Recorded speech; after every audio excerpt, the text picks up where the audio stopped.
I'm Leslie Foster here with WUSA 9, here with Maryland Governor Wes Moore. If you stuck around for our town hall extra, you get a little bit extra. So let's get a couple questions here. And the first one is from Mary Kane. She's the president and CEO of the Maryland Chamber of Commerce from Annapolis, Maryland. So Mary, what's your question? Good evening, Governor. Hi, Mary. Nice to see you again. Great to see you. You've talked a lot about how you want to make Maryland better for business. However, we are constantly perceived as a tough place to do business. What are some of the specific policies you have in mind to change that perception and in turn attract great businesses to Maryland, our great state? Thank you, and thank you for the work and the leadership of the chamber too. And you know, before I ran for governor, I actually ran a successful small business in Maryland. So when people said, you know, well, having a business in Maryland is difficult, I'm like, I know, I had to do it before. And it doesn't have to be, right? Because I'm not satisfied with the fact that right now Maryland is ranked 43rd in economic competitiveness. Not satisfied that Maryland is ranked 47th in terms of the most difficult states in order to be an entrepreneur. And so we've decided to move fast and move aggressively early in our administration to be able to address those issues. And that includes things like making sure we're able to get access to capital to our small businesses and our entrepreneurs. That includes things like making sure that we're actually leveraging the assets here. When you think about, you know, why Maryland should not be the home of life sciences and the home of cyber and the home and the home of quantum, and why we need to make sure our balance sheet actually reflects that. It's the reason that one of the first executive orders that I signed was the creation of the Maryland Economic Council.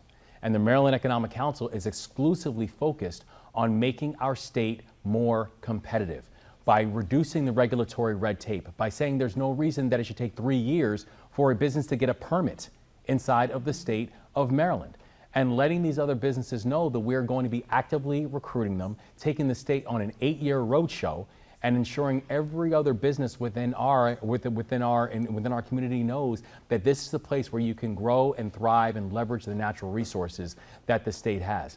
And so this means taking an approach where we're going to look at everything from regulation to taxation to support for entrepreneurs. But this should be Maryland's time for economic business development to grow. And we are making sure that our administration is one that's going to focus on changing not just the perception of Maryland, but changing the reality for business growth in our state. Thank you very much. One last question for you, Governor, and this is a rather broad one. Let's get to Deborah Johnson from Silver Spring, and she's got a question about the community she serves. Deborah? Hi, I'm not Deborah. I'm Nikki Tyree, the executive director. Oh, Nikki, I'm sorry. Hi, Nikki. Yeah, that's okay. I'm with the League of Women Voters of Maryland. Thank you. So transportation is a significant issue here in Maryland, and it affects the ability for workers to get and retain their jobs, students to get to school, high school, and university. Sure. And hinders a lot of the maneuvering and ability for people to get around the state. We have 2 major metropolitan areas here in Maryland, and yet we have really dated and unreliable transportation that doesn't go to major parts of our state. What are your plans to update this and make Annapolis, Western Maryland, and the Eastern Shore more accessible? Thank you. Thank you, Nikki. And thank you for that question, too. You cannot have economic mobility if you don't have physical mobility. You cannot be able to have a state that's going to grow economically if people cannot get to the opportunities. And so if you look at our first budget, the reason that we've allocated over $100 million going towards transportation assets and transportation investments, the reason that we are proud in our first months of office that we were able to get the Red Line up in the Baltimore region back on track to be able to make sure that we can have east-west transit. The reason that we're focusing on things like being able to address the challenge of the Purple Line, where you now have a Purple Line that's over $150 million overrun and years off track, is because we haven't had a measure of focus on it.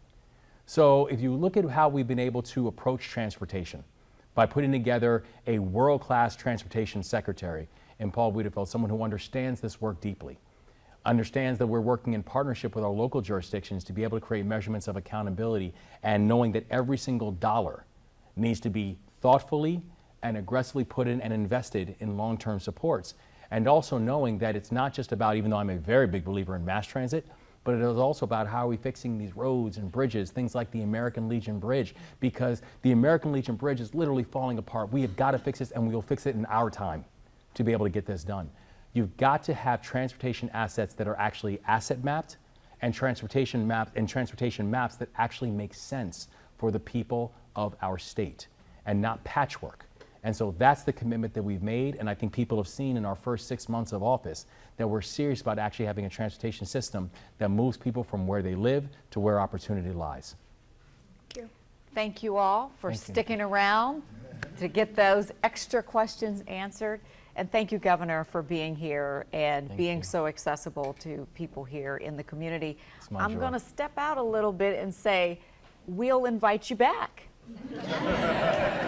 And now I'm gonna step out. And I will step out and say, and I accept. Deal. Thank you. Deal. Thank you. Deal. Thank you. Thank you. Thank you. Thank you. Thank you.